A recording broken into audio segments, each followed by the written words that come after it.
December 1939. To a British port comes Lieutenant General A.G.L. McNaughton, in command of Canada's 1st Division.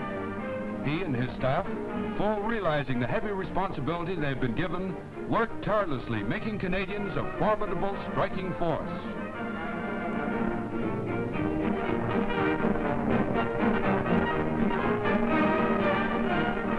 No detail escapes his attention. No suggested idea or type of training goes unheeded.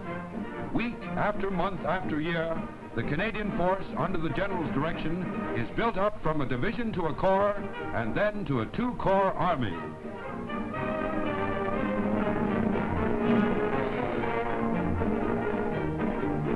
Sicily, 1943. Canada's 1st Division receives its baptism of fire, and General McNaughton, once called the founder of the Canadian Army of this war, now sees the result of his early plans and training. Talking to officers and men, he gives them that feeling of confidence and faith in ultimate victory, that firm grip of leadership that held them steady in those twilight days of 1940, those grim days when the Canadians were among the few trained, organized troops standing between Hitler and his goal. News that the chief is stepping down is received by the Canadian Army with deep and sincere regret, for they are not only losing a great leader, but a good friend. Good luck and a well-earned rest, General McNaughton.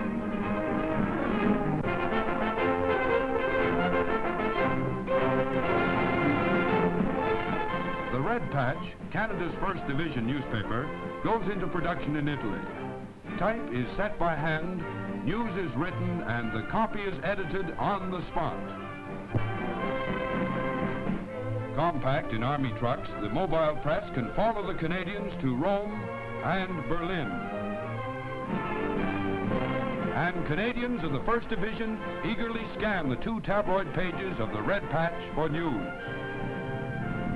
Speaking of news, here's some of the home variety, which is always tops with the troops wherever they may be. A giant mail plane touches down in Italy after a flight from Canada with mail from home.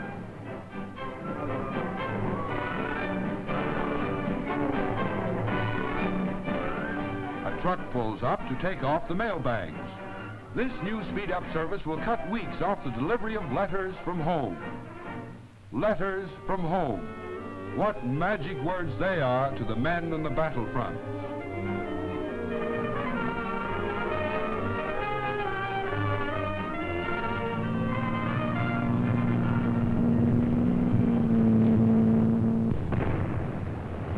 Two public relations chiefs go to Italy to see Canadians in action.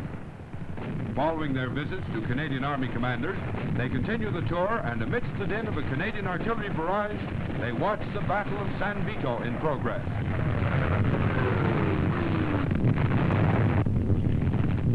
Colonel W.G. Abel is Deputy Director, Public Relations at Canadian Military Headquarters, and Mr. J.W.G. Clark is Director-in-Chief of Public Relations for the Armed Forces.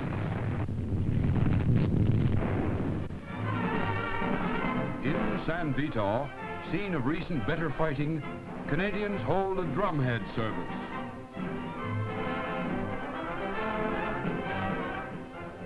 The band of the Canadian Infantry Corps accompanies the singing of the hymns, as Italian peasants look on, impressed by the solemnity of the occasion.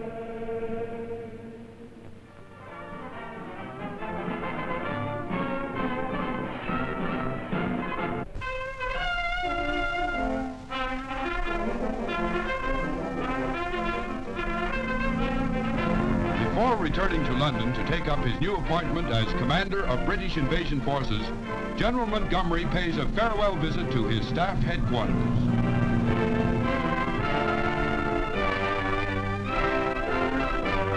He speaks to the war correspondents and reviews the long road they have traveled since El Alamein.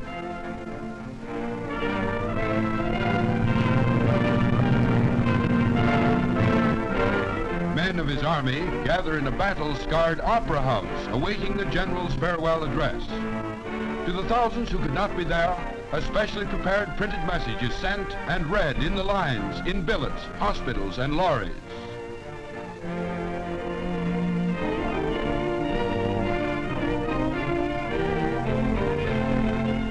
cheers re-echoing, General Montgomery bids farewell to his 8th.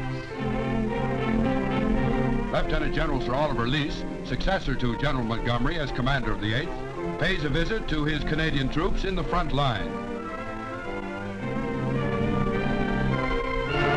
With high-ranking Canadian officers, the new commander consults maps and discusses future operations.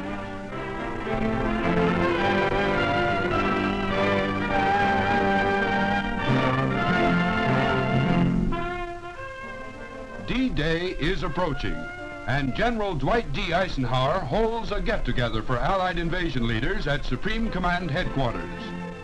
Air Chief Marshal Tedder is at the chief's right, and General Montgomery, commander of the British forces in the invasion army, is on his left.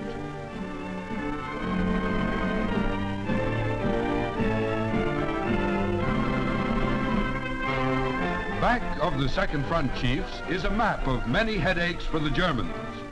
Allied soldiers, sailors, airmen, and intelligence experts have provided the clues that went to its making. When D-Day dawns, it will find the soldiers of the United Nations, with this man as their supreme commander, ready to strike the mortal blow.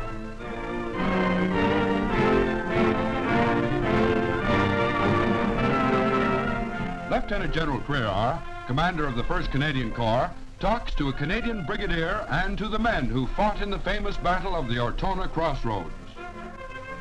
The general continues his tour of the battlefront and congratulates the men of various armored regiments on their success in battle.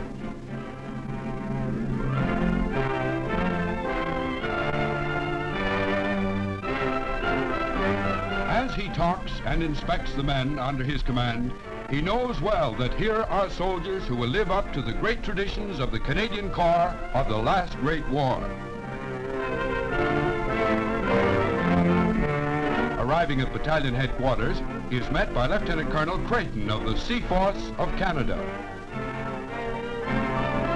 As he walked through the streets of Ortona, which the Seaforths had helped capture with such high losses, he knew the men of his corps would carry on the torch handed them by their fallen comrades.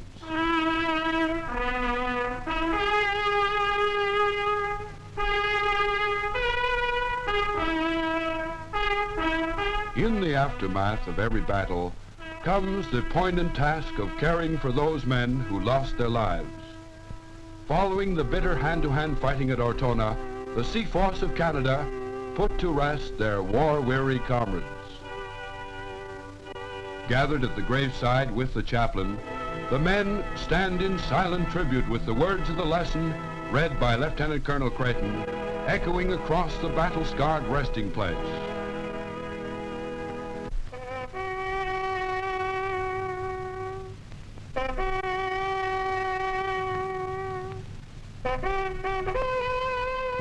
As the strains of the last post fade across the Adriatic, the Seaforths seal the graves of their comrades with flowers of the forest. This bit of earth in foreign soil, this resting place from strife and toil, from blood and sweat and tears, rough-hewed, well-loved, remembered always.